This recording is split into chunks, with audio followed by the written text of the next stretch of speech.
Ever scrolled through social media during, a really big news event, maybe something chaotic or uncertain, and you stumble across something that just feels completely wild? Oh, absolutely. Something linking two totally unrelated things, and you think, hold on, where did that even come from? Yeah, that feeling. Yeah. Information overload, right? Yeah.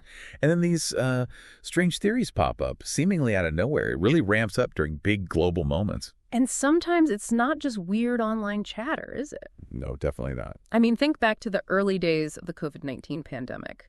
While everyone was trying to figure out the virus itself, this other thing started bubbling up online. Mhm. This idea that there was some kind of link between 5G networks and COVID-19. And incredibly, that idea, it had real damaging consequences. I mean, there were reports, particularly in the UK, of people attacking and burning 5G cell towers. Right. I remember that. It was shocking. Yeah, and one attack was even near a Nightingale hospital, which is just jarring when you think about it. It jumped from online whispers to actual real-world destruction.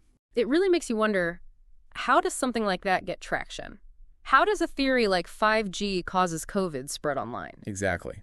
Well, that's precisely the question a really fascinating study decided to tackle. They went right to the source, basically, diving into Twitter data to map out how this conversation unfolded. Right. So for this deep dive, our mission is really to unpack what that study found. We want to look at, who was actually talking about this on Twitter?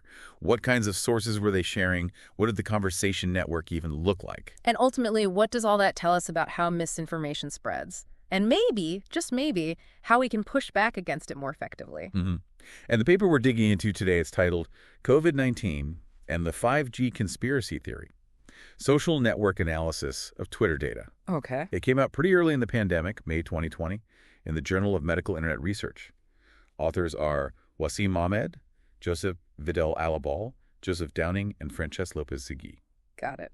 Okay, so let's set the scene a bit more. You've got COVID-19 erupting globally, chaos, uncertainty, Right. and at the same time, 5G networks are rolling out, promising super fast speeds, lower latency, all that tech stuff. Yeah, but even before the pandemic, there had been some, let's say, low-level background noise online about health concerns related to 5G, mainly around electromagnetic fields. Okay, so you have these two big, kind of complicated things happening simultaneously. Exactly. And the study wanted to cut through all that noise. They had some really specific goals. Like what? Well, first, who on Twitter was actually talking about this 5G COVID link? Second, what specific online sources were they sharing to back it up or discuss it? Okay. Third, did the people tweeting actually seem to believe the link, or were they maybe just jumping on a trend? And finally, critically, what could public health authorities learn from this whole thing to fight misinformation better? Makes sense. So how did they go about answering that? What data did they use? So they focused on Twitter data, collected over a pretty tight 7-day window, March 27th to April 4th, 2020, right when things were really escalating. And they looked for specific keywords? Yeah, they zeroed in on the keyword or hashtag 5G coronavirus. And they focused specifically on tweets originating from the UK. Why do you care? Because that hashtag was trending there. And crucially, that's where those real-world tower attacks were happening. Ah, okay. So a specific time, specific place, specific hashtag. Right. It gave them a focused snapshot. And that data set included over 6,500 users and just over 10,000 total interactions. So that's tweets, mentions, replies, retweets, the whole picture. 10,000 interactions in just a week on one hashtag. Wow. Yeah, it shows how much buzz there was.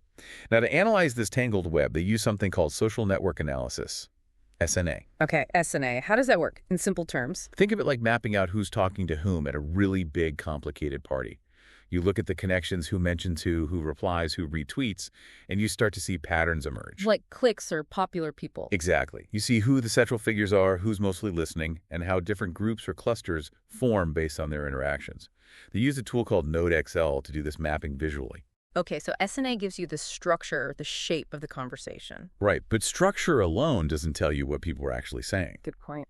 So for that, they also did manual content analysis, which basically means they rolled up their sleeves and actually read a sample of the individual tweets. How many did they read?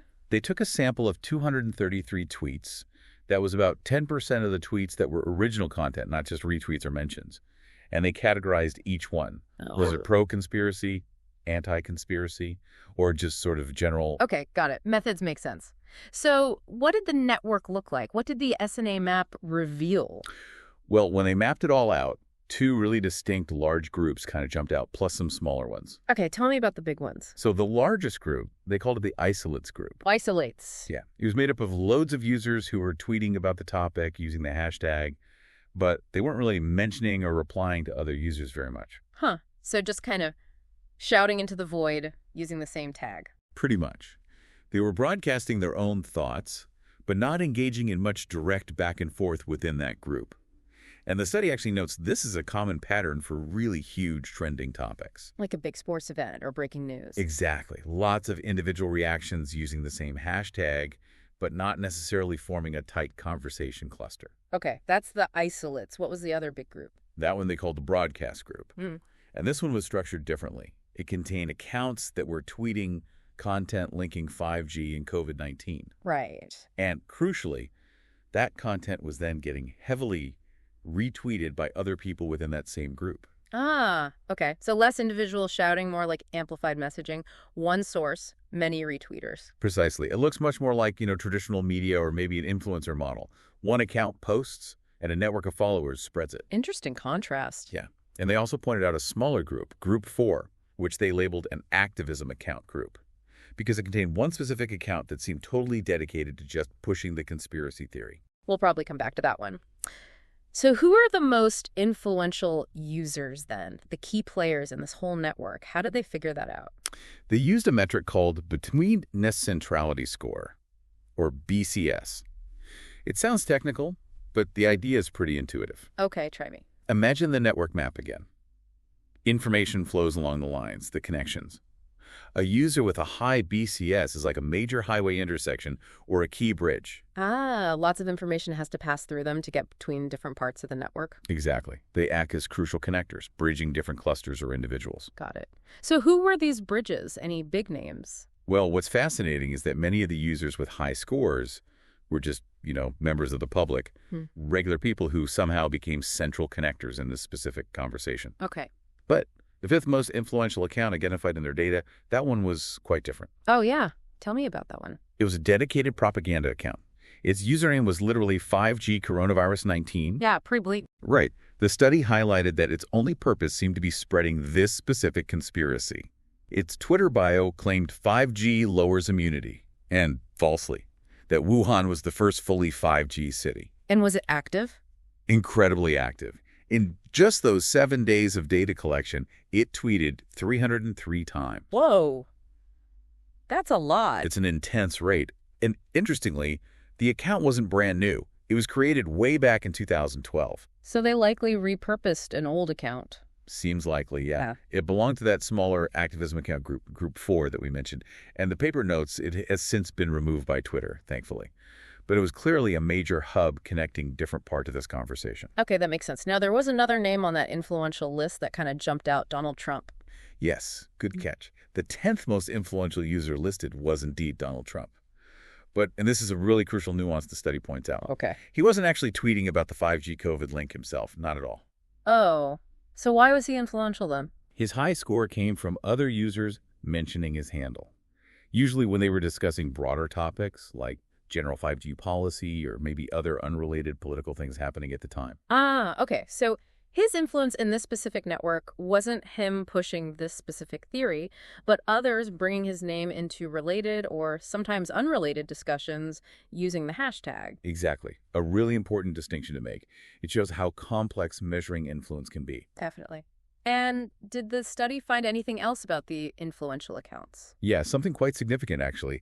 They noted a distinct lack of any authority figure, like a public health body, a government account, a scientist actively combating the misinformation among the most mentioned or influential users in this particular network map. So the loudest voices or the key connectors in this specific hashtag 5G coronavirus conversation weren't the ones pushing back with facts. Within that network structure they mapped, no. The counter-narrative wasn't being driven by highly central figures, at least not in this data set. Okay, so what about the sources people were sharing? If they linked out, where were they sending people? Right. They looked at the most frequently shared website links. Yeah. And the number one source, InfoWars. Okay. Widely known for spreading conspiracy theories. Not surprising, maybe. Not really surprising, no. Others that were popular included a site called RayGuard NJ, which apparently sells products related to electromagnetic fields. Ah, a commercial link. Seems like it. Also, sites called Stillness and Storm, and another one very specifically named 5G Crisis.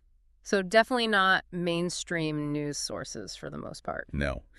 The study basically characterized these top-linked websites as primarily fake or alternative news outlets. And were people sharing videos too? Yeah, that was interesting. When they looked at the domains overall, not just specific pages, but the whole website, YouTube was the second most popular domain where links were being shared. So videos were a big part of how this was spreading. Seems very likely, yeah. Multimedia content. Okay, so we have dedicated accounts, sometimes repurposed, amplifying links from known conspiracy sites and YouTube.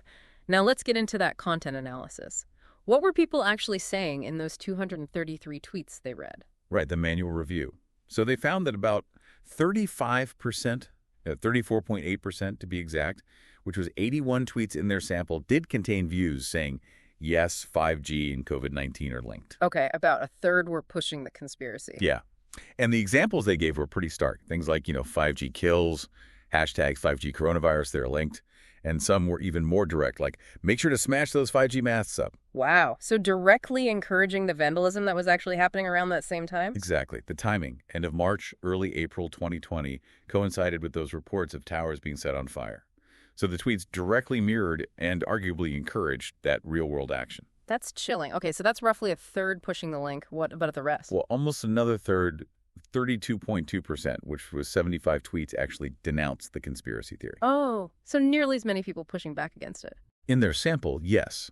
These were tweets often using humor or ridicule, calling the idea absurd, basically fighting back against the narrative. Interesting. Okay, so a third for, a third against. What about the final third? The remaining 33%, 77 tweets they classified as general.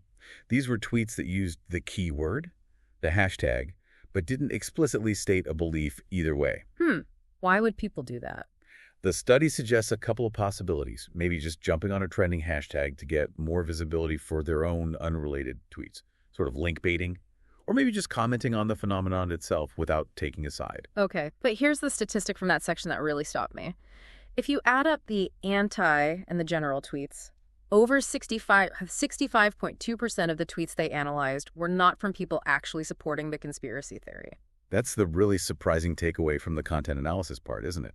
Even though the hashtag was trending, generating huge volume, the majority of individual tweets in their sample were either actively opposing the theory or just using the term neutrally. So it suggests it wasn't necessarily this huge groundswell of deeply convinced believers driving all that traffic. It seems not, at least based on this sample. Yeah. It points towards maybe a smaller but possibly very active core group pushing the message. Right. And then the topic gains massive visibility and volume, partly because it's trending, which pulls in all sorts of other engagement, people arguing against it, people just commenting on the trend itself. That completely changes how you think about tackling this stuff, doesn't it? Absolutely. It implies that fighting misinformation isn't just about changing the minds of the hardcore believers, although that's part of it. It's also about managing the overall information ecosystem, the visibility, the amplification. Because the study clearly showed this isn't just harmless online weirdness. It can have really dangerous real-world consequences. Definitely. Attacking essential infrastructure during a health crisis. It underscores why understanding how this stuff spreads is so critical for figuring out effective counter strategies. So based on all this, what does the study suggest we should actually do about it? What are the strategies? Well, one key implication comes from identifying that dedicated propaganda account, 5G coronavirus 19. The really active one. Yeah. Because it acted as such a central hub, the study suggests that rapidly identifying and taking down accounts like that early could significantly disrupt or slow down the spread, cut off a major node in the network. Makes sense, like removing a key bridge. Exactly. And remember the finding about the lack of authority figures being influential in that network. Yeah, that was striking. That highlights that simply having factual information available somewhere isn't enough. Public health experts, government accounts, scientists, they need to be present and actively countering the narratives within the online spaces where the misinformation is actually spreading. So counter messaging has to happen on Twitter, on Facebook, on YouTube, where people are actually seeing the bad info, not just on official websites. Precisely. It needs to be part of the conversation there. Maybe even using popular media like TV or radio shows dedicated to fact-checking in an engaging way. And what about why people might fall for these theories? That's another layer. The paper touches on this often. These theories resonate because people are scared, they're anxious, they're looking for simple explanations during really complex and frightening times. Like a pandemic. Exactly. So effective countering might also need to address those underlying fears and anxieties, not just robotically debunk the false claim itself. Show empathy, then provide clarity. Okay, now this next bit feels like really practical advice for literally anyone listening. Remember how the study found that even tweets opposing the conspiracy, or just generally using the hashtag, contributed to the topic's overall visibility? Yes, that's a really important, if slightly uncomfortable finding, because social media algorithms often boost whatever is getting engagement, whatever is trending. Right. Any interaction, even if you're arguing against it, even if you're mocking it, can inadvertently help that harmful idea get more reach, more airtime. So what's the recommendation then? Just ignore it. The study suggests that policymakers should perhaps advise citizens against resharing or directly engaging with misinformation, even if it's to debunk or ridicule it, because that engagement itself might be counterproductive by amplifying the original message.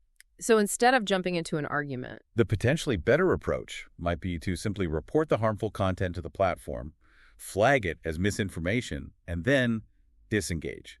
Don't give it the oxygen of your interaction. that's tough though. Your instinct is to correct falsehoods, right? It is. It feels wrong to just let it sit there, but if correcting it actually helps it spread further, we really need to think strategically about our engagement. Okay. Now, like any piece of research, the study has its limits, right? It's a snapshot, not the entire picture. Oh, for sure. And the authors are upfront about that. Mhm. Its strengths are clear.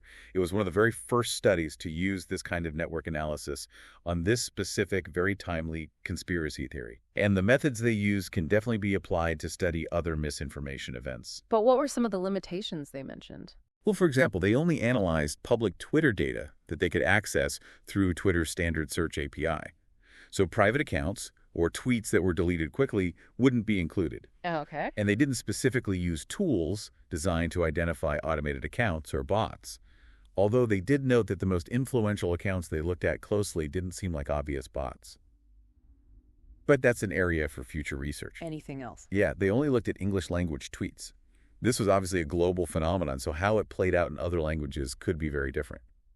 And by focusing just on the #G coronavirus hashtag, they might have missed relevant conversations using slightly different keywords or phrases. Right. So these aren't really criticisms of what they did find, but more like boundaries, showing where the edges of this particular study are. Exactly. And they point the way towards important future research questions. How do bots play a role? How does this differ across languages and cultures? How do conversations evolve beyond a single hashtag? Always more to learn. Always. Especially in these really complex online dynamics. Okay, so if we try to wrap this all up, maybe the core takeaway is a bit more nuanced than we might first think. These misinformation networks, they're not just simple pipelines of spreaders talking to believers. Right, it's more complex. There's this intricate structure involving these dedicated high-volume accounts, yes, but also a huge amount of amplification seems to come from much broader engagement. People arguing against it, people just using the tag.